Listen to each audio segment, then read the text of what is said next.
Bonjour, je m'appelle Renaud Bellon et je suis installé à Luzier, un petit village de Touraine, où j'exerce mon activité depuis bientôt plus de 35 ans. Oui, donc là vous êtes dans un ancien atelier d'ébénisterie.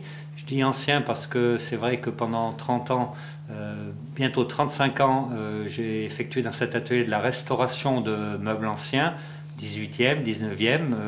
Je côtoyais les commodes anciennes, les armoires anciennes. Et depuis 4-5 ans, je me suis reconverti sur la création de mobilier, mais en gardant toujours mon idée première d'utiliser des matériaux anciens. Donc je travaille uniquement avec du vieux métal et du vieux bois.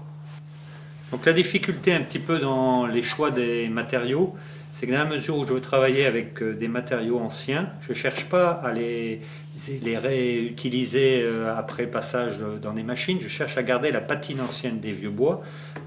On peut travailler avec des bois de cuve, avec des vieux planchers de bergerie, des tables, et je tiens à garder à la fois le passé de ce bois et la patine existante. Donc ça veut dire que c'est un gros travail manuel de nettoyage, de ponçage, de tri, parce qu'évidemment, pour un assemblage en vue de faire un plateau de meubles, je ne peux pas non plus travailler avec des bois trop déformés.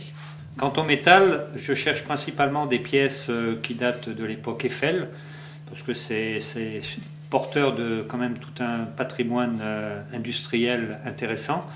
Donc je récupère des vieilles charpentes, je travaille également avec du fer de pylône électrique.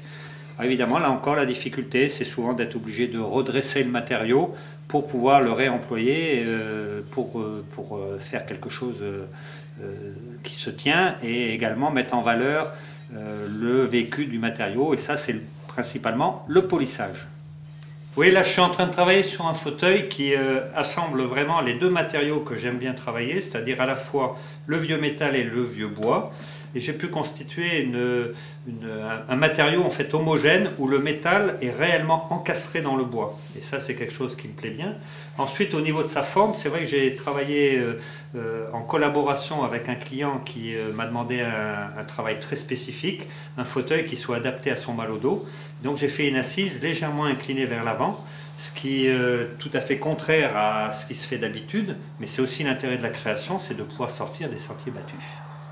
Oui, là je vous présente ce fauteuil, mais également je me plais aussi à faire d'autres types de mobilier. Je fabrique également des bibliothèques, des tables basses, des grandes tables de salle à manger, donc toujours selon le même principe, utilisation de vieux bois, utilisation de pieds en acier issus d'un monde industriel, effectivement.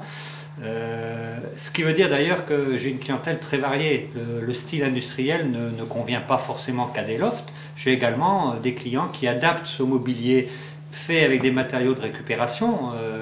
Il y a un côté réemploi du matériau ancien, et ce mobilier, même s'il a des formes contemporaines, s'adapte très bien avec une architecture plutôt ancienne, avec des murs en pierre apparente, et j'ai vraiment une clientèle de plus en plus large. Je vous invite à visiter mon atelier et pourquoi pas parler d'un futur projet.